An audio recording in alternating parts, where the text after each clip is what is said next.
भावना पड़ रही होती है।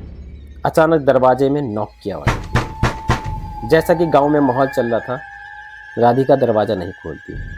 लेकिन थोड़ी देर बाद फिर नॉक की आवाज़ 2-3 बार आती है।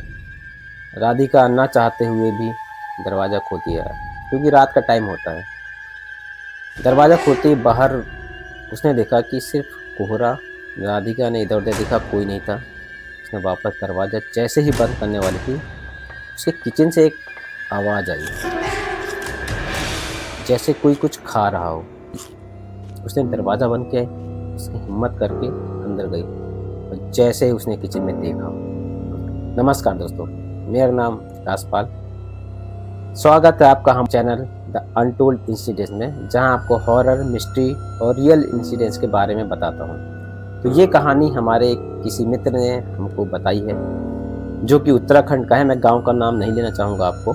तो ये जो कहानी अभी मैंने आपको स्टार्टिंग में बताई, तो इससे पीछे एक बहुत बड़ा राज है, जो आप कहानी आगे सुनेंगे तो आपको स्टेप बाय स्टेप पता चलेगा कि एक्चुअल स्टोरी क्या है। तो कोई कहानी, एक गांव, जो उस गांव का नाम है, जो भी नाम है, तो उस गांव में एक बारात आती है। तो उस गांव में क्या था, बारात आती है। बारात आने से पहले जनवासा होता है, शायद आप लोग जानते होंगे। तो वहाँ पे बारात रुकती है, उसके बाद फिर वहाँ से उठ के जाते हैं और वो वहाँ पे जाके शादी वगैरह होती है। तो पूरे बाराती थे वहाँ पे रुके, दूल्हा वगैरह सब तैयार हो रहे थे।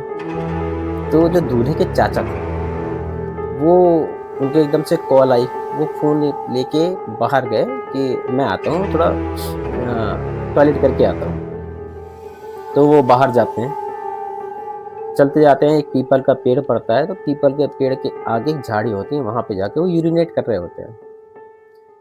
उनका कॉल कंटिन्यू रहता है, वो वापस आ रहे होते हैं। तो जब वो वापस आ रहे होते हैं, वहाँ पे एक पीपल का पेड़ है। वो पीपल के पेड़ से बगल से ही 2 लड़कियाँ आती हैं। तो चाचा देखते हैं कि यार ये 2 लड़कियाँ हैं, गाँव की होंगी, हो सकता है शादी बारात आई है। तो बारात गाँव में ऐसा होता है कि लोग देखने आते हैं, तो वो बारात देखने आई होंगी। तो वो जैसे ही क्रॉस कर रहे होते हैं उन लड़कियों को, उनमें से एक लड़की बोलती है, चाचा आप भी हमको ले चलोगे शादी देखने के लिए? तो चाचा कहते हैं, तुम तो इसी गाँव के हो, तुम हम तुमको क्यों ले चलेंगे? तुम्हारा गाँव, तुम देख सकते हो। चाचा जैसे ही एक कदम आगे बढ़ाते हैं, उनमें से दूसरी लड़की होती है, आप हमें ले जाओगे या नहीं? चाचा को शक हुआ, थोड़ा डर भी गए। चाचा ने थोड़ी हिम्मत करके और उनसे पीछे छुड़ाने के लिए बोले, हाँ ठीक है, चलो दिखाता हूँ, चलो मेरे साथ। चाचा आगे आगे थे और वो लड़कियां उनके पीछे पीछे थी। और चाचा ने पीछे नहीं देखा। अचानक बारात में कुछ लोग, वो जनवास से वो स्कूल के पास आए। तो लोगों ने पूछा, चाचा क्या हुआ, कैसे तेज तेज चले आ रहे हो, क्या हुआ, किससे बात कर रहे हो? तो उन्होंने, नहीं कुछ नहीं, कुछ नहीं, कोई नहीं है। तो लोगों थोड़ा पिए हुए थे, लोगों को वहम भी हुआ, हो सकता है कि कुछ बात कर रहे हैं। चाचा आगे, नॉर्मल, कुछ नहीं हुआ। शादी बारात गई और वहाँ से उस लड़की के घर पे जब मंडप हो रहा था, तो वो लड़की एकदम से मंडप में मंगलसूत्र वगैरह पहनाते हैं। तो लड़की अचानक खड़ी हुई और बाहर जाके गेट के पास देखने लगी। तो लोगों ने पूछा, क्या हुआ? तो वो लड़की बोली, मेरे दादाजी मुझे बुला रहे हैं। लोगों को शौक हुआ, दादाजी, वो तो 2 साल पहले ख़त्म हो गए। लेकिन लोगों ने बोला कि हो सकता है अपने दादाजी से बहुत लगाव था, इस वजह से उसको दादाजी की याद आ रही होगी। लोगों ने वापस उसे मंडप बैठा दिया। मंडप होने लगा, जैसे ही पंडित जी मंत्र पढ़ने लगे, लड़की एकदम से खड़ी हुई और आगे आके बहुत तेज तेज रोने लगी। लड़की के दोस्त वगैरह उससे आके पूछते हैं क्या हुआ। वो कुछ दोनों को धक्का दे देती है और एकदम से 4 फुट जमीन के ऊपर उड़ती है। और वहां से आवाज आती है, अब मैं तुम दोनों के गांव को बर्बाद कर, तुम लोगों के गांव को बर्बाद कर दूँ। उससे के जो अंदर से आवाज आ रही थी, वो खाली उस लड़की की नहीं, उसके अंदर से 2 आवाजें आ रही थी। 2 आवाजें, 2 लड़की, अलग अलग लड़कियों की आवाजें एक साथ आ रही थी। इतना सुनते ही लोग घबरा गए और जैसे उसके पास गए, वो लड़की एकदम से नीचे गिरी और बेहोश हो गई। अब उस लड़की के जिससे शादी हुई थी, उसने मना कर दिया, इस लड़की को तो चुड़ैल आती है, भूत आते हैं, मैं इससे शादी नहीं करती हूँ, रिश्ता तोड़ दिया। लड़की को 1 घंटे बाद होश आया। लड़की को पता चला मेरी शादी टूट गई है, बारात लौट गई है। वो जाती है और जाने के बाद वो सुसाइड कर लेती है। अब 10-15 दिन बीत चुके थे। एक वहाँ पे एक चाचा थे, वो सुबह-सुबह दूध देते थे, द दूध निकालते थे, दूसरे गाँव में देने जाते थे, उत्तराखंड में। वो दूध निकालते-निकालते देखा कि उनकी गाय दूध दे रही थी, एकदम से उसके गाय के दूध से खून निकल रहा है। वो एकदम से डर गए। वो उठे, उन्होंने रखा, गाँव वालों को बताया, तो गाँव वालों ने हो सकता है गाँव वालों ने बताया कि हो सकता है कि कुछ बीमारी हो गई हो गाय को। एक काम करो, गाँव में ही वेटरनरी डॉक्टर बैठते हैं, वहाँ जाके दिखाओ। तो वो शाम को जाते हैं, गाँव से थोड़ा बाहर एक वेटरनरी डॉक्टर होते हैं, वो जाके दिखाते हैं, गाय को दिखाते हैं, तो वो इंजेक्शन वगैरह लगा देते हैं। गाँव से जब वापस आ रहे होते हैं तो रात के एप्रॉक्स 10 से 11 बज रहा होता है। तो वापस आते समय उसी पीपल के पेड़ के पास से आ रहे होते हैं, तो अचानक एक लेडी जो दुल्हन के गेटअप में थी, उनके सामने आ जाती है। वो चाचा थोड़े शुरू में थोड़े डर जाते हैं, दिखते हैं, फिर जब वो थोड़ा और करीब जाते हैं, देखा वो कोई और नहीं, सिर्फ निशा थी। वो चाचा उल्टे पैर वापस भागते हैं और किसी दूसरे में गाँव में जाके अपने किसी रिश्तेदार के यहाँ जाके वो सारी बात बताते हैं, तो वो रिश्तेदारों को रात को रोक लेते हैं, वो वहीं सो जाते हैं। सुबह होते गाँव में वापस आते हैं, लोगों को बताते हैं कि वो निशा ने मेरा रास्ता रोका था, बट लोग उसके बात का भरोसा नहीं करते हैं, क्योंकि 10-15 दिन पहले की वारदात थी, लड़की ने सुसाइड कर ली थी, ऐसे-ऐसे सीन हुआ था, तो लोग वैसे भी डरे हुए थे। फिर कुछ दिन और बीतते हैं, को कई लोगों को और निशा दिखती है। लोग डर गए, लोगों को लगा कि कुछ तो गलत हो रहा है गाँव में, कुछ किया जाए।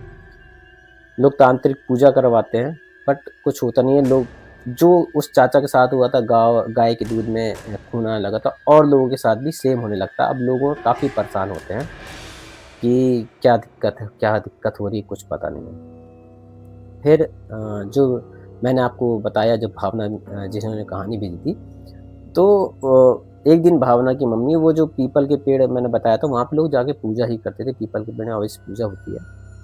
तो वो जाके पूजा कर रही थी, वहाँ जाके वहाँ देखा कि एक काला कपड़ा वहाँ पे बंधा हुआ है पीपल के पेड़ पे। तो वो क्या करती है, उस पीपल के पेड़ से वो काला कपड़ा निकाल के फेंक देती है। अब घर आती हैं, थोड़ी देर बाद उनको एहसास होता है कि हाथ में दर्द हो रहा है, हाथ में स्वेलिंग आ जाती है उनको। वो जब स्वेलिंग आती है तो डॉक्टर को दिखाती हैं, बट कुछ निकलता नहीं है कि ये नॉर्मल है, दवा दे देते हैं डॉक्टर, इंजेक्शन लगा देते हैं, बट 2 दिन बाद वो हाथ और स्वेलिंग आती है, रेड पड़ जाता है। अब जो मैंने आपको कहानी स्टार्टिंग में बताई थी, रात के 8-9 बज रहे थे, भावना पढ़ रही थी, दरवाजे में नॉक होती है और दरवाज़ा खोलती है, बाहर सिर्फ धुंध थी। किचन से आवाज़ आ रही थी कुछ खाने की। जैसे वो दरवाज़ा बंद करती है, किचन में जाती है, देखती काँपने लगती है। वहाँ उसकी माँ किचन में बैठे अपना हाथ खा रही होती है, लिटरली। भावना डर जाती है और उसकी माँ एकदम उसकी तरफ घूर के देखती है, डरावनी आँखों से। भावना डर के तुरंत चिल्लाती है, पापा पापा पापा। पापा आते हैं, देखते हैं कि ये तो कुछ और हो रहा है, अपनी उसकी वाइफ का हाथ पकड़ते हैं। लोग इकट्ठा हो जाते हैं वहाँ पे, सुबह होती है। अब बोलते हैं इसका तो कुछ ना कुछ निष्कर्ष निकालना पड़ेगा, तुरंत लोगों को तांत्रिक को बुलाया जाता है। लेकिन गाँव में पहले ही इतने काम हो रखे थे, तांत्रिक आए थे, तो 2 तांत्रिकों ने तो मना कर दिया कि हम नहीं कर सकते और हमको सख्त इंस्ट्रक्शन मिले कि आप करेंगे तो आपकी ज़िंदगी खत्म हो जाएगी। बट तीसरे को फ़ोन किया, उसने बोला कि निष्कर्ष मैं तो कुछ नहीं कर सकता हूँ, लेकिन हाँ, एक पास ही के गाँव में एक बाबा हैं जो ये सब कर सकते हैं, तो आप उनके पास जाइए। तो भावना की मम्मी-पापा और 2 गाँव वाले और जाते हैं उनके पास कि हम बहुत परेशान हैं। वहाँ जाते हैं तो जो एड्रेस मिलता है, वहाँ उनके पास जाते हैं। तो वहाँ जाके देखते हैं, वो आदमी, एक दुकान होती है वहाँ पे, वो लुगड़ी पी रहा होता है। लुगड़ी गाँव में एक एनर्जी ड्रिंक समथिंग कुछ होती है। तो लोग देखते हैं कि ये कौन है? उन्होंने बोला ये यही है जो नाम बताया था उन्होंने, आई डोंट नो, नाम कुछ याद नहीं मुझे उनका। तो कुछ लड़का ही था वो, एक्चुअली वो 20-22 का लड़का था, 20-22 साल का लड़का था। तो उसके पापा ने कहा ये लड़का क्या करेगा, बड़े-बड़े हमने तांत्रिक डालिए, कुछ नहीं कर पाया। तो लड़की जो जो भावना थी, उसने बोला कि नहीं, मुझे नहीं लगता ये कुछ कर पाएगा। बट भावना के पापा को लगा कि हो सकता है, तो वो तुरंत ज़मीन में तो उसने बोला कि हाथ ऐसे करके उसने, सॉरी, तो बताया कि उनके दुकान वाले ने बताया कि इनके गाँव में बड़ी दिक्कत है, लोग बहुत परेशान हैं और बहुत समस्या है, कुछ चुड़ैल-वुड़ैल का साया है और गाँव वाले पूरे बर्बाद हो चुके हैं। तो वो कहता है मेरी कोई समस्या नहीं, मैं कोई बाबा नहीं हूँ, मैं नहीं करता, जाओ। बट वो भावना की मम्मी का हाथ जैसे उसने देखा तो वो एकदम से चौंक गया। उसने तुरंत बोला, "कहाँ है गाँव?" तो मैंने बोला, "प्लीज़ हेल्प कर दीजिए।" तो ये लोग जाने लगे। तो जैसे ही ये लोग निकले, एकदम बहुत तेज़ बारिश, बहुत तेज़ बिजली चमकने लगी। सबको लगा अचानक बारिश कैसे होने लगी। वो लड़का आर्यन, हाँ सॉरी, उस लड़के का नाम था आर्यन, जो 20-22 साल का लड़का, लोग जिसे बाबा बोल रहे थे। वो निकला, दुकान से बाहर निकला, बारिश देखी, उसने सिर्फ़ एक उँगली ऊपर करी, "मत कर।" सिर्फ़ इतना ही बोला और लिटरली बारिश बंद हो गई, आसमान खुल गया। तो जो भावना के जो साथ में थे उनको विश्वास नहीं हो रहा था, तो उनको विश्वास हुआ कि ये कोई साधारण इंसान नहीं है। फिर वो उसके साथ गाँव गए, उन्होंने बोला कि एक काम करो, मैं इस गाँव के बीच पे हूँ, यहाँ पे जितने लोग गाँव में हैं, जितनों को परेशानी है, सब गाँव के बीच में आ जाएँ।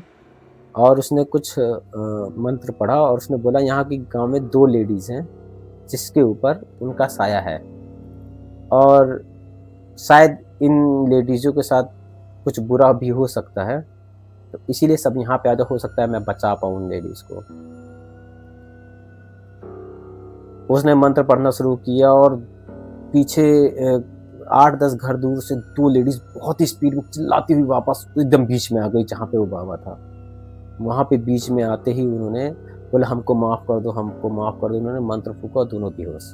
और इनके अंदर से 2 धुएँ जैसे निकले और हवा में चले गए। उसके बाद से वहाँ फिर ऐसी कोई समस्या हुई नहीं उस गाँव में।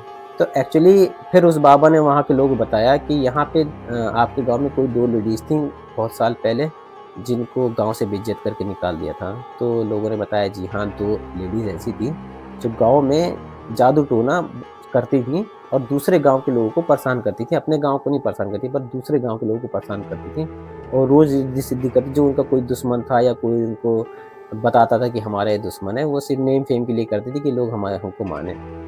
बट वो उनके जादू-टोना जो करती थी, वो उल्टा पड़ने लगा धीरे-धीरे, इसी गाँव में ही कुछ उल्टे होने लगे। तो उन लेडीज़ों ने फिर खुद ही वो गलती मानी, लेकिन तब तक गाँव वालों को इतना नुकसान हो गया था, तो गाँव वालों ने उनको अपमानित करके घर से बाहर निकाल दिया और एक बाबा ने बोला कि तुम इस गाँव में दोबारा कदम नहीं रखोगी किसी की इजाज़त के बिना और रखोगी तो भस्म हो जाओगी। तो उन लोगों ने कई साल बाहर रह के वो तपस और वो जो जादू-टोना इतना कर दिया था। तो जब वो चाचा जो मैंने आपको स्टार्टिंग बताया बारात से लौट रहे थे, तो जो 2 लड़कियाँ थीं, वो उन्हीं ने ही भेजी थीं वो आत्माएँ कि उनको सिर्फ़ इजाज़त मिल सके। और वो जब उन चाचा ने बोल दिया था पीछे छुड़ाने के लिए कि हाँ, चलो ठीक है मेरे साथ आ जाओ। उनको इजाज़त मिल चुकी थी। अब वो लेडीज़ अंदर नहीं आई क्योंकि लोग उनको पहचान जाते। तो उन्होंने अपनी 2 जो तंत्र शक्तियों से जो लेडीज़ भेजी थी उस गाँव को बर्बाद करने के लिए कि मुझे यहाँ से अपमानित करके निकाला था, मैं गाँव बर्बाद कर दूँगी। तो ये शुरुआत उसी निशा की शादी से हो गई थी। तो ये कहानी थी उस गाँव की, उस जगह की कहानी कैसी लगी आपको, आप हमको ज़रूर बताइए।